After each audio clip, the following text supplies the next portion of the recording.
Hey Chapel family, it's Pastor Derek again here for your weekly update.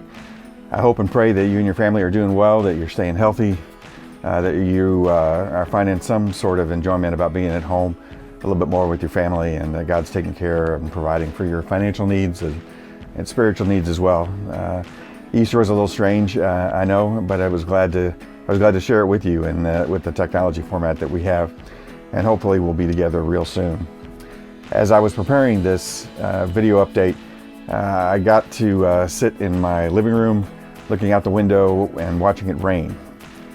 Now, I'm a big fan of the rain, and it started for me over 20 years ago when I lived in Seattle. And I know what you're thinking. You might think, gosh, the depression capital of the world in Seattle, where it rains 10 months out of every 12 in the course of a year.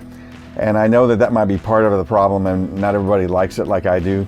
But for me, the rain was therapeutic. It was calming. It was peaceful. It reminds me of reading a book and looking out the window and drinking coffee and relaxing and contemplating my life and my walk with the Lord. I really have enjoyed rain, and it's meant a lot to me. So I got to thinking, what about the Bible? What does it say about rain? And does God have an opinion on rain or no rain? Is he pro rain or not? And I looked up every passage that had rain in the Bible and read it, and I found three things out that are interesting about rain. Rain is associated with God's sort of judgment or withdrawing his hand, so to speak, so that he can get a rebellious people or a hardened people to listen to him and respond to his love and well-being. So certain times prophets would not let it rain, and God would withdraw that rain so that he could get their attention. Other times in the Psalms and others, rain is described as a provision of God. He's the one that makes it rain, and he's the one that provides this blessing, especially in an agrarian society. Everything was dependent upon rain and water to grow a crop and survive. And so he had the ability to give us rain and show his love for us in that way and provide for us. The other interesting thing I found out about rain, the third thing, is what Jesus said about it in Matthew chapter 5.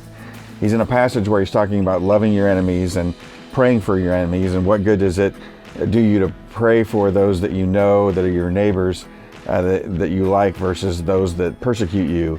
And in the midst of that little passage, he says, I want you to pray for those that persecute you, and that'll make you sons of the Father in heaven. He causes the sun to rise on the evil and the good, and sends rain on the righteous and unrighteous. So I think what he's saying there is, look, not only do you need to pray for your enemies, but everyone is worthy of God's rain. God created everyone, and he loves everyone, and so they're worthy of God's rain. Spiritually speaking, they're worthy of God's grace and love. Sometimes we think, we're special, and God loves everybody the same. He desires to draw all men into a relationship with himself. And so I just got convicted that this rain, when I think about rain and when I watch it, and maybe this will help you in the future when you experience rain and you're looking out a window, is I want to evaluate my life to see if there's anything that's not pleasing to the Lord, because he sometimes would withhold his blessing of rain if there was something wrong.